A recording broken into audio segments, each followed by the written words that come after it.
Welcome to the Dental School Guide podcast, your ultimate destination for all things dentistry. I'm Dr. Tanner Townsend, your guide through the complex world of dental education. Join us as we uncover the secrets of acing dental school admissions, navigating residency programs, and exploring career opportunities. Please share and enjoy. Real quick, just wanted to make all you pre-dental students out there aware of a resource. If you've ever been worried about getting into dental school or are wanting to get into that school of your dreams, then you definitely want to check out a program called Dental School Guide. In the program, we walk you through how to save money, time, and heartache when applying to dental school. There's so much fluff out there when it comes to resources for getting into school, and we are streamlining all of that. With our comprehensive digital course, expert mentorship, and personalized application review services, you'll have everything you need to stand out to admission committees. Take advantage of this amazing resource that will help you increase your chances of getting into dental school. You'll want to check out dentalschoolguide.com. Check it out. Welcome back to the Dental School Guide podcast. I'm your host, Dr. Tanner Townsend, and today we are interviewing Maddy. And Maddy is awesome. She just got into UOP in San Francisco area, California, and she's going to tell us a little bit about what that experience was like for her. So Maddy, welcome to the podcast. Dr. Townsend, thank you so much for having me. It's a pleasure being here. I'm really excited to talk to you today. Awesome. Well, first, we just want to get to know you a little bit better. Give us a little bit of background about yourself and where you're from. Yeah, so I was born and raised in Salt Lake City, Utah. I went to the University of Utah for undergrad. I studied kinesiology. And then my husband and I moved to Southern California. So we're in OC right now. We've been here for 3 years.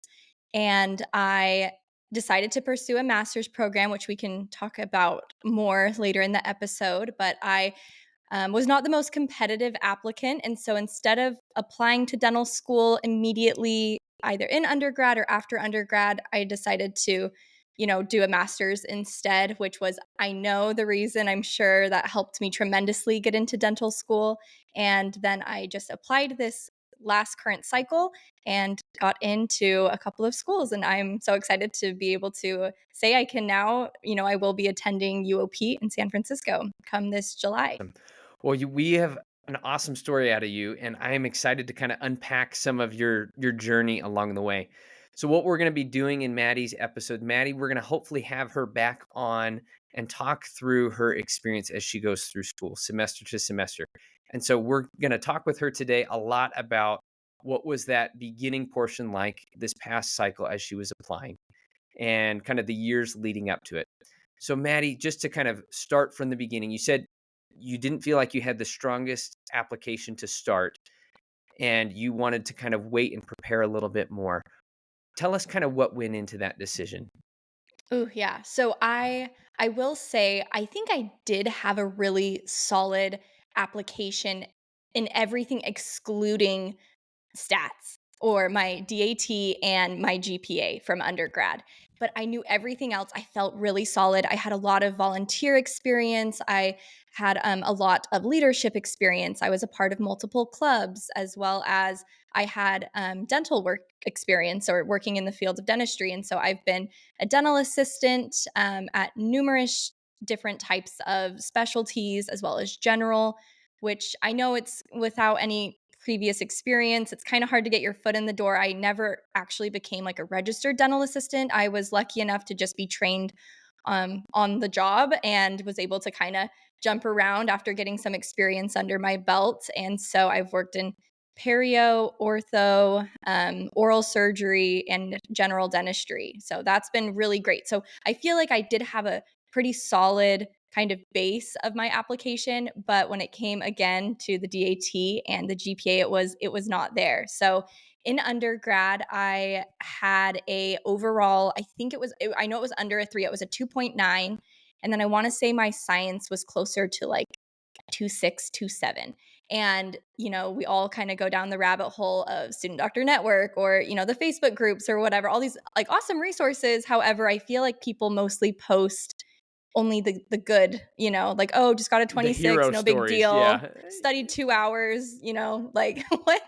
So I did not relate to that. And that was really intimidating. And I just didn't want to waste money. It's a very financially heavy thing to be able to apply to dental school. And I didn't, just want to waste our money. And so I had to take a hard look at my application, and I did meet with, some friends who are in dental school and some admissions committee, like counselors or whatnot at different schools, and tried to get their advice. And in my particular situation, just because it didn't I didn't yet have the GPA to prove to dental schools that I could handle the rigor.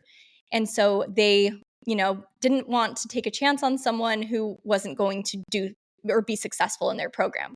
Totally understand that. So I decided to, instead of, spend my money applying and hoping for a miracle, to invest in myself. And that's why I decided to pursue a master's program. The one I did was through a university called Southern California University of Health Sciences. This was kind of at the end of COVID. It's kind of a gray area, but kind of towards the end. So 2021. And I did it. It was actually all online.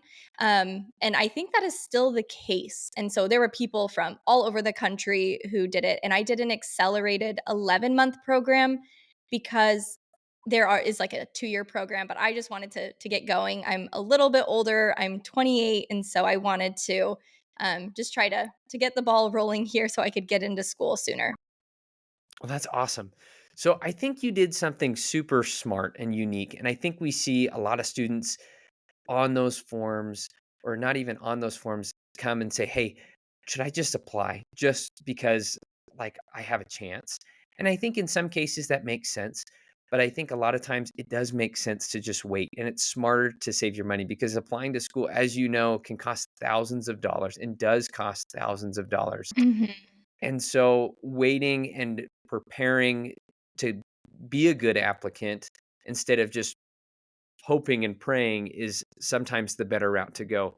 And that often takes like a good, hard, long look at yourself and being like, okay, what do I really need to show these schools I'm going to be competitive? So I think you made the right decision. That's awesome. It was a tough one, I'm not gonna lie. It was hard because I wanted to apply. My friends were getting in or were already in, Yeah. but I just knew this was something I probably needed to do. And if you don't mind me adding, I know it was the best decision for several reasons. And I think one of them being that I learned to have more confidence in myself and Hmm. how I study and what's the best option for me when it comes to memorizing material, because it's different for each student. And I'm the type of student that I need to see it multiple times. I need visuals. I need, Hmm. to write it out, to talk it out, and to see it, just again and again, to be able to retain. And happily, and I'm so happy to be able to say I was successful in the master's program. Got mostly A's. I think I got 2 B's, but because there's no like A minuses, A plus, or anything. It's just you get an A or you get a B. So they were high B's, but it was a B nonetheless. And that was just night and day difference than how I was doing in undergrad. So I'm, yeah, super happy about that. And that's what schools are looking for. They want to see a change. They want to see you've made an adjustment from what you originally were. And I think sometimes schools can't get that if you're applying on a wing and a prayer, and then all of a sudden, right at the very end for the next cycle, you try to do a post-bac or a master's program, then they have no track record. Right, So right. I think it was really wise. Now, a follow-up question to that, did you end up taking the DAT at the end of your undergrad in preparation like you were going to apply to dental school, or did you wait and take it after your master's? So I waited and I took it after my master's. I actually purchased DAT boot camp thinking I was just going to take it. I worked full time as a student and I was a full time student as well. And I don't know how people do it. I know it can be done, but I was not that person. And so I decided to wait. And then when I was waiting and I decided to do a master's, I at that point said, okay, you know what? I'm going to stop studying for the DAT. I'm just going to focus on the master's. I hope some of it kind of transfers over into what I need to know for the DAT. And that's true to a certain extent. I think mostly the biology section, but I wasn't doing Gen Chem anymore, OChem anymore, PAT. What's that? Like that was not there in the masters, but um it just helped me better know how to study. And so I took it after, and I took it twice. Okay. Now, how did you feel like what did you do differently from time 1 to time 2? Because there's a lot of students that end up having to take it twice or decide to take it twice. What did you get the first time, and what did you change the second time to do better? Yeah, so the first time, I will say, like I've mentioned, it was an accelerated master's program. And so it was 11 months, and it was 2 years worth of material crammed into 11 months. But if I can do it, anybody can do it. I was not working. Luckily, I had a husband who was able to support us while I was doing that, or I had friends who were living at home still. But I just knew I needed to focus. It was a high risk, high reward situation, and I'm glad I did that. So coming out of my master's, I did feel pretty burnt out. I'm not gonna lie. I gave it my all and I was really tired by the end, but I know I wanted to, finish strong. And so I decided to jump into the DAT, started doing that, but allowing myself a little bit, you know, some wiggle room, if you will, of being able to still enjoy my time, go out with friends again, see family again. Because I really I was hard on myself, and I just tried to push myself as much as I could. Masters are not cheap, options, but I Mhm. know, like I said, high risk, high reward. So first time I took it, I was very burnt out, and I decided to take it anyway. I knew I could retake if needs be, and I was very confident. I studied probably 6 to 8 hours a day, and I would say for about 2.5 months. I was trying to do 3, but I was exhausted. I was Uh-huh. absolutely exhausted, and I walked out with a 17 overall, and I think my science was also a 17, if I'm remembering right. But anyway, not solid, not great. I have always accelerated in the reading section, PAT. I was easily, getting like 22, 23, 24, but it was just the sciences that were bringing me down, and specifically just chemistry. I'm allergic to chemistry. I don't know I don't know what it is. It doesn't like me.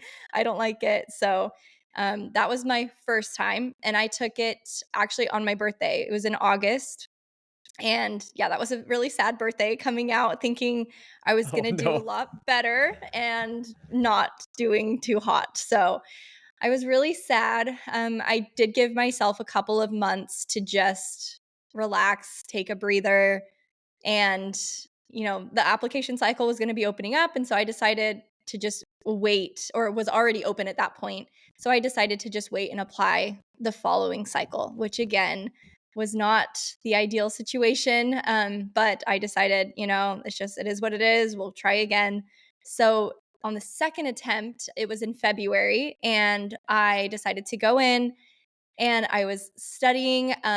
There was a good chunk of it that I remembered, but there was others that I felt I wasn't fully grasping as much the first time as I was the second time studying for the DAT, and I was getting ready to take it again. And to be completely honest, I think, life doesn't pause or stop when you're studying for these tests or when you're in school, and things happen. And my husband and I, we had a dog, and she was his childhood dog. She was 16. She went blind overnight, and her health rapidly declined, and that was really really tough.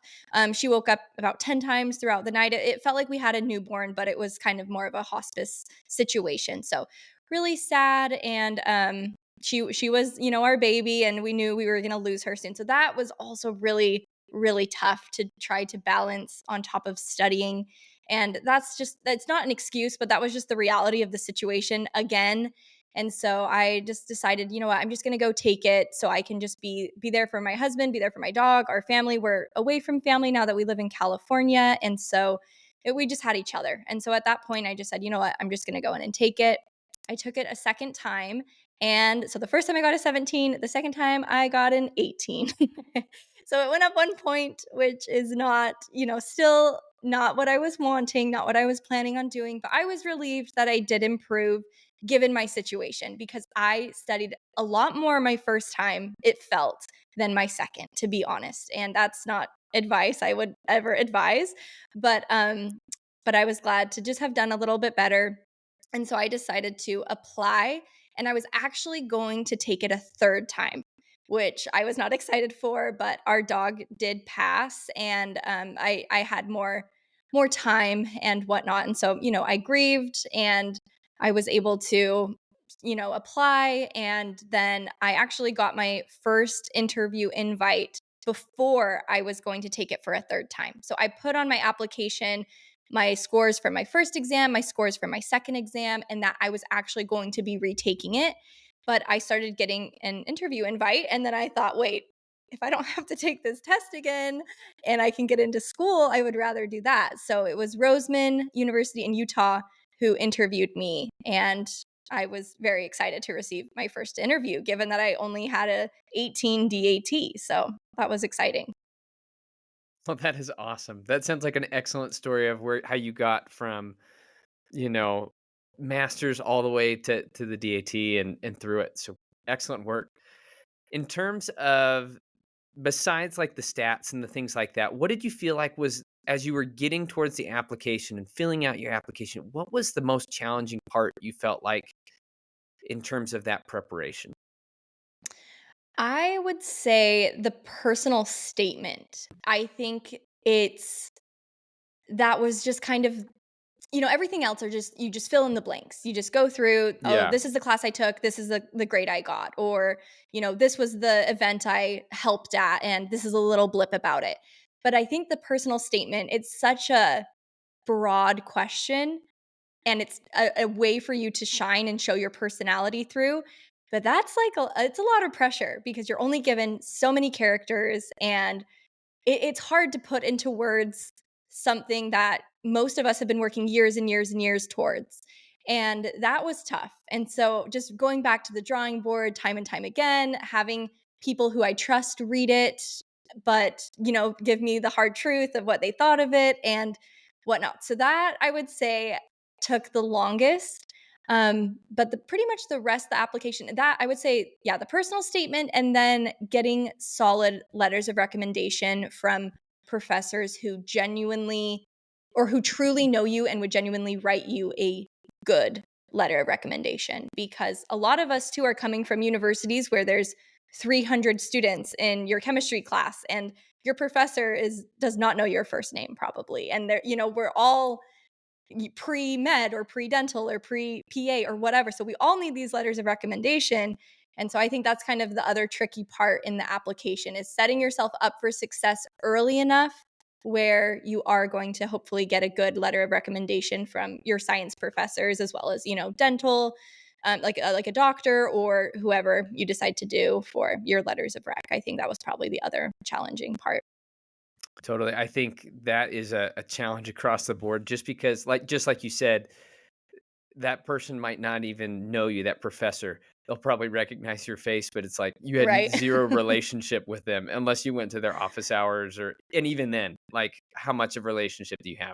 So, really taking the time to get to know that professor or just making sure you develop a relationship with 1 or 2 of them. That way you have some kind of a good letter to have. So, in terms of once you've gotten past the application cycle, those interviews started coming in. Roseman was your first interview. When did your Mhm. next interviews come in, and what were those interviews like for you?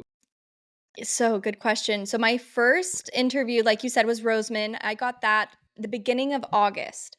So, I think it's important to note, I submitted my application in mid June, maybe June 20th is a date coming to my mind.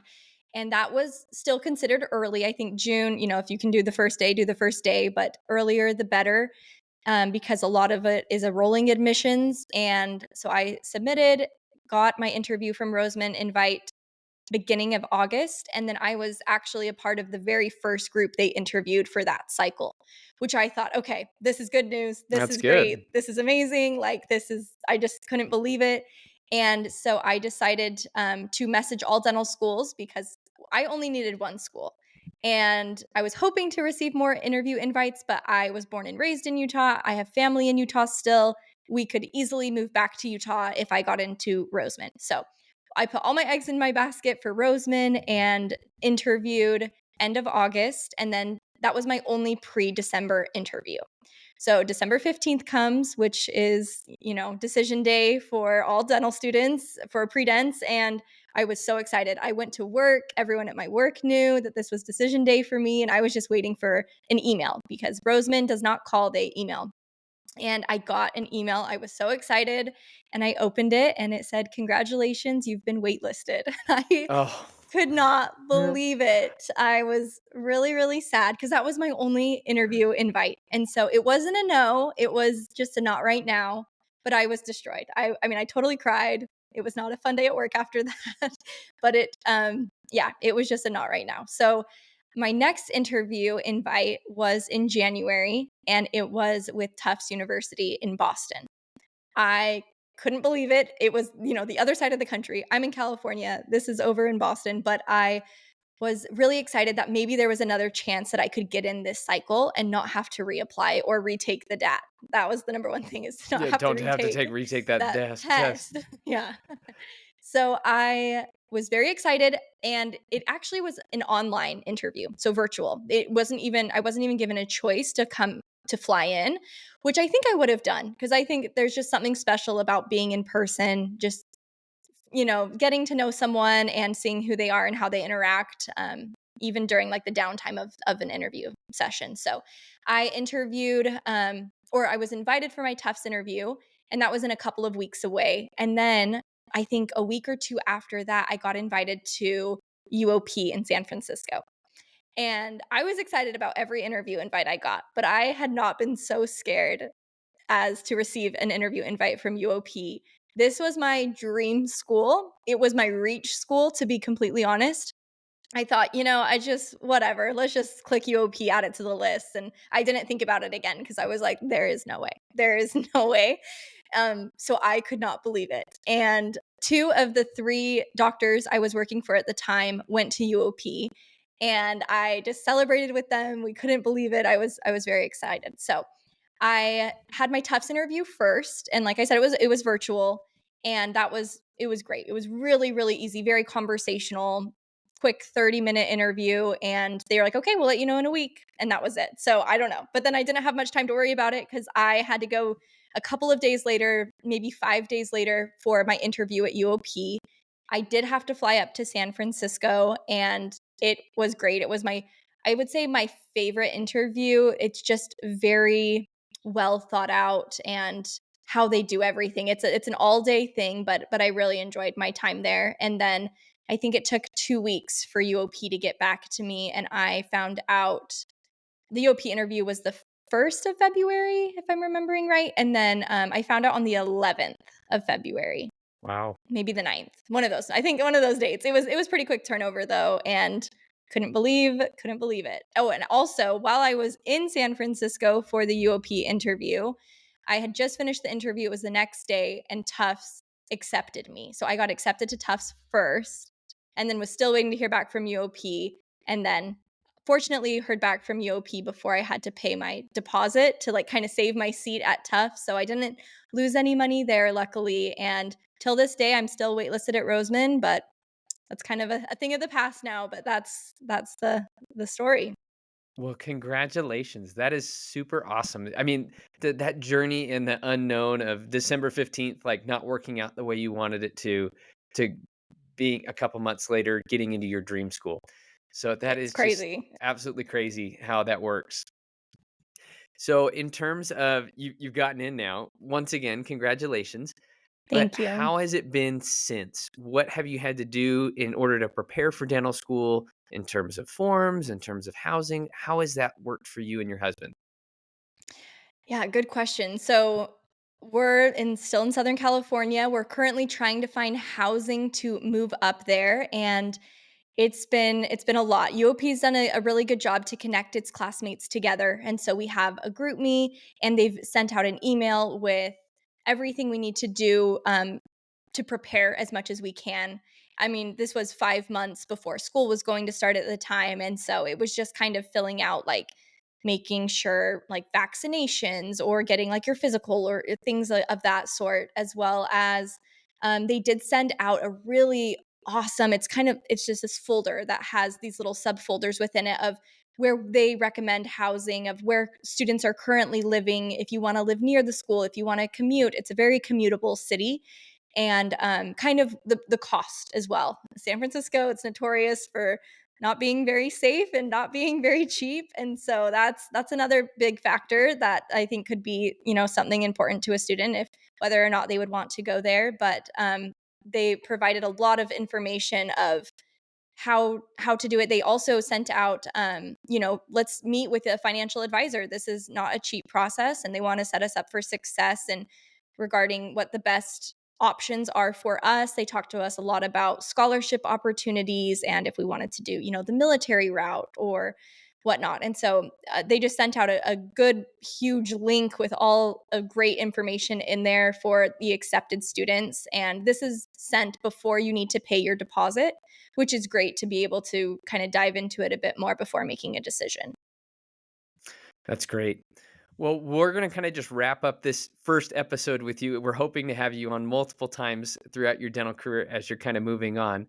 But do you have any final words of advice for students that are going to be applying this upcoming cycle? Because you just made it through. You're done with that. You don't have to do that ever again. What words of advice would you have if you had to go through it again, or if you know a family or friend that is going to be going through it in this next cycle? Yeah, good question. I would say, as hard as it is, be patient, no matter what that looks like. If you do have to go back and take a couple more classes or do a post back or do a master's or retake the DAT, invest in yourself, be patient. Or, I did not get accepted to schools until after December, and that's after decision day. And so I thought, maybe the cycle, it was over for me and that I'd have to reapply, but just be patient. And another word of advice I would say is never give up and don't stop believing in yourself. As cheesy as that sounds, I truly believe that, because I say if I can do it, anyone can do it. And I think these schools want to see that you're more than just a number. They want to see that you can have a conversation, that you are truly passionate about this field, that you do want to help people, and that you have the grit and determination to continue on, because it's not easy, but it's worth it. So keep going, and feel free to message, me or Tanner if things get, or sorry, Tanner, sorry. Feel free to reach out if there's any questions, and we'd be more than happy to answer them and cheer you on during your journey. Awesome. Well, Maddie, thank you once again for coming on the podcast today. And we're excited to catch up with you again once you've finished your first semester, just to kind of see how it's like. What is it like as a D1 and going through that process? Looking forward to it. Thank you so much. Awesome. That's all for today's episode of the Dental School Guide podcast. We hope you've gained valuable insights and inspiration to fuel your journey into dentistry. Don't forget to subscribe to our podcast for more expert advice, inside tips, and engaging discussions. If you enjoyed today's episode, please leave us a review. It would mean the world to us.